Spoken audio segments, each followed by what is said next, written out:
Hello students, question number 14 from JEE Main 2021, 25 July, shift 1. The question is, let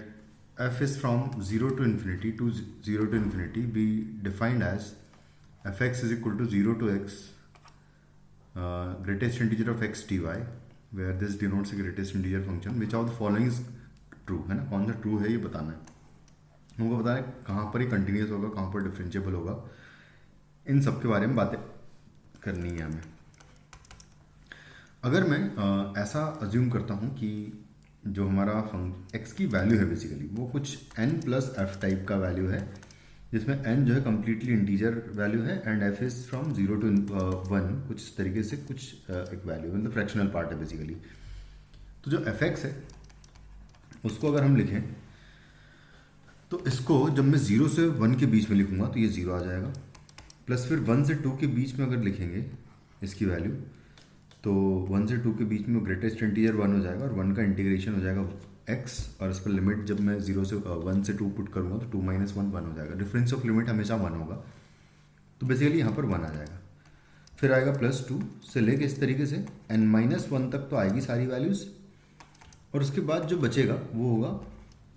n से लेके n plus F तक greatest integer of y का value यहाँ पर n आ जाएगा dy, कुछ इस तरीके से ये वैल्यू आएगी। इन सबको ऐड करके तो मैं n into N minus one upon 2 हो जाएगा, first n minus one natural numbers का सम, प्लस इसकी वैल्यू की बात करें तो ये n तो एज इट इज़ आएगा और डिफरेंस ऑफ लिमिट हो जाएगा f, n plus F minus n करूँगा तो f बचेगा, तो ये हो जाएगा फाइनली हमारे पास वैल्यू। तो हमारा जो फंक्शन है वो f of x is equal to, इसको हम लोग नेक्स्ट पेज पे कर लेते हैं। तो फंक्शन एफ एक्स क्या आ जाएगा एक बार लिख देता हूँ मैं। तो फंक्शन एफ एक्स एन है क्या, एन है greatest integer of x into greatest integer of x minus 1 है एंड डिवाइडेड बाय 2 है, plus greatest integer of x into fractional part of x, कुछ इस तरीके से है क्योंकि एफ जो है basically fractional part of x है, तो ये आ जाएगा। अब यहाँ पर अच्छा फ्रैक्शनल पार्ट को भी हम लोग पहले तो लिख ही लेता हूँ मैं डायरेक्टली, तो ज़्यादा सही रहेगा क्योंकि ये जो फ्रैक्शनल पार्ट है बेसिकली ये क्या हो जाएगा, x minus greatest integer of x होगा, कुछ इस तरीके से ये वैल्यू देगा हमें। अब सबसे पहले कंटिन्यूटी की बात करेंगे इस फंक्शन की, तो हम लोग क्या करेंगे f ऑफ सारे इंटीजर्स पर डायरेक्टली सेटिस्फाई करा देंगे क्योंकि इंटीजर पर ही दिक्कत होगी, उसके अलावा तो कहीं पर दिक्कत होगी नहीं इस फंक्शन को। तो n पॉजिटिव पर यहाँ पर वैल्यू n हो जाएगी, यहाँ पर वैल्यू आएगी n माइनस 1 डिवाइडेड बाई 2 हो जाएगा, प्लस यहाँ पर अगर देखा जाए तो n पॉजिटिव पर n माइनस n पॉजिटिव, तो ये जो है टेंडिंग टुवर्ड जीरो क्वांटिटी होगी, तो इसका वैल्यू पूरा जीरो हो जाएगा। तो हमारे पास n पॉजिटिव पर वैल्यू ये आएगी। f ऑफ n नेगेटिव की बात करें अगर तो n नेगेटिव पर वैल्यू यहाँ पर n माइनस 1 आएगा और इंटू आएगा n माइनस 1 डिवाइडेड बाई 2 आएगा, plus greatest integer of this will be n minus 1, और यहाँ पर अगर देखें तो ये वैल्यू जो है 1 को टेंडिंग क्वांटिटी होगी ये, तो कुछ इस तरीके से आ जाएगा। बस इसको सॉल्व करें अगर तो यहाँ से 2 एलसीएम आ जाएगा, और बल्कि n माइनस 1 पूरे से कॉमन ले लूँगा अगर मैं, तो बचेगा n माइनस 2 डिवाइडेड बाई 2 यहाँ पर बचेगा एंड प्लस 1 यहाँ पर बचेगा। तो इसको जब सॉल्व करेंगे तो n minus 1 into N upon 2 यहाँ पर बचेगा, तो एग्जैक्टली वही सेम क्वांटिटी फिर से हमें मिल गई। और फंक्शन की वैल्यू अगर मैं निकालूँ एग्जैक्टली n पर तो फिर से ये चीज़ जीरो हो जाएगी और n into N minus 1 upon 2 फिर से आ जाएगा। तो तीनों चीज़ें इक्वल है, यानी कि limit n tending towards x tending towards limit x tending towards n positive of F x बराबर है limit x tending towards n negative of F x, और ये बराबर है f ऑफ n के। तो यानी कि सारे इंटीजर्स पर फंक्शन क्या होगा, कंटिन्यूस होगा, कंटिन्यूस एट ऑल इंटीजर्स। अब हम डिफरेंशिएबिलिटी की बात करेंगे तो हम फंक्शन इसी को यूज़ करेंगे, तो हम लोग निकाल देते हैं राइट हैंड डेरिवेटिव और लेफ्ट हैंड डेरिवेटिव। तो आर एच डी अगर निकालूंगा किसी भी इंटीजर पॉइंट पर तो F dash of n positive is equal to होगा limit n tending towards limit h tending towards 0 f of n plus h minus f of n divided by आएगा h। F of n plus h पर अगर मैं देखूँ तो greatest integer तो सारे N values दे देंगे, यानी कि हो जाएगा N into N minus one upon two. यहाँ पर तो यहाँ पर भी आ जाएगा ये एन एन टू। यहाँ पर अगर देखा जाए तो ये वैल्यू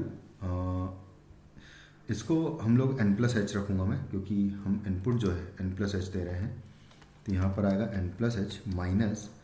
यहाँ पर ग्रेटेस्ट इंटीजर की वैल्यू एग्जैक्टली एन होगी, तो ये एन से एन कैंसिल आउट हो जाएगा। अच्छा, माइनस एफ ऑफ एन का वैल्यू जो है वो N into N minus one upon two है,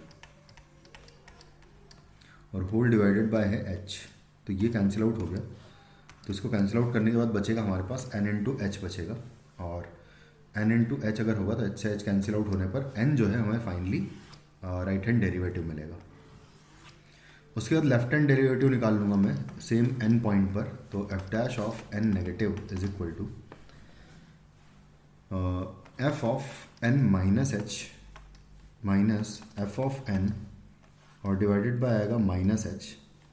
और ये वैल्यू हमें निकालनी है limit H tending towards zero पर। एन माइनस एच पर क्योंकि एन से छोटी क्वांटिटी तो उसका greatest integer N minus one आएगा, एन टू यहाँ पर एन माइनस टू हो जाएगा, डिवाइडेड बाय टू है, और प्लस इसकी वैल्यू फिर से एन माइनस वन आएगी, और एन टू यहाँ पर इसको तो मैं डायरेक्टली पुट कर दूंगा भाई, हमारा जो वैल्यू है एन माइनस एच माइनस इसकी वैल्यू एन माइनस वन होगी, यानी कि यहाँ आ जाएगा एन माइनस वन। ठीक है, कुछ इस तरीके से आ जाएगा। उसके बाद फिर माइनस एफ ऑफ एन, तो खैर अभी भी n into N minus one upon two ही रहेगा, और whole divided by minus h आ जाएगा, limit H tending towards zero पर। बस अब यहाँ से हम लोग क्या करेंगे कि इन दोनों क्वांटिटीज़ को पहले तो सब्ट्रैक्ट कर लेता हूँ मैं। तो यहाँ से हम लोग limit H tending toward zero है, और N minus one upon two अगर मैं इससे और इससे कॉमन ले लूँगा, N minus one upon two, तो बचेगा N minus two upon sorry N minus two बचेगा, एंड माइनस माइनस एन बचेगा, कुछ इस तरीके से आ जाएगा। तो ये एन से एन कैंसिल आउट हो जाएगा, फिर टू से टू कैंसिल आउट कर दूंगा फिर बाद में, और प्लस अच्छा एन माइनस वन तो पूरे से हम लोग कॉमन ले सकते हैं, तो एक काम करता हूँ पूरे से ही कॉमन ले लेता हूँ, तो टू को नहीं लेता है फिर, है ना। तो यहाँ से आ जाएगा N minus two divided by two बचेगा फर्स्ट टर्म से, प्लस सेकेंड टर्म से हमारे पास बचेगा,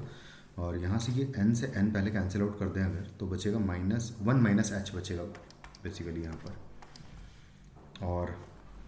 माइनस यहाँ पर एन अपॉन टू बचेगा इस तरीके से। इसके बाद बस इसको सॉल्व कर ले, और डिवाइडेड बाय माइनस एच है, तो यहाँ से आ जाएगा N minus one multiplied by n upon two, से n upon two cancel out हो जाएगा, ये minus one upon actually minus one बचेगा, तो वन से वन कैंसिल आउट हो जाएगा, तो यहाँ से आ जाएगा माइनस वन माइनस एच बचेगा पूरी क्वांटिटी से, और डिवाइडेड बाय आएगा माइनस एच। ये कैंसिल आउट करने पर हमारे पास वैल्यू मिलेगी एन माइनस वन, यानी कि एन के बराबर नहीं आई, जो कि राइट हैंड डेरिवेटिव आ रहा था। तो R H D not equal to है L H D at integer points, क्योंकि सारे इंटीजर पॉइंट्स पर हमने डायरेक्टली चेक किया, और अगर ऐसा है तो नॉट डिफरेंशिएबल एट इंटीजर्स ऐसा कह देंगे। तो फाइनली हमारा जो आंसर होगा कंटिन्यूस तो होगा इंटीजर्स पर, एक्सेप्ट कंटिन्यूस तो होगा एट इंटीजर्स, बल्कि सब पूरे जीरो टू इन्फिनिटी में कंटिन्यूस होगा क्योंकि इंटीजर पर है तो, और डिफरेंशिएबल नहीं होगा एक्सेप्ट एट इंटीजर्स, है ना। तो first option is the correct answer. Thank you.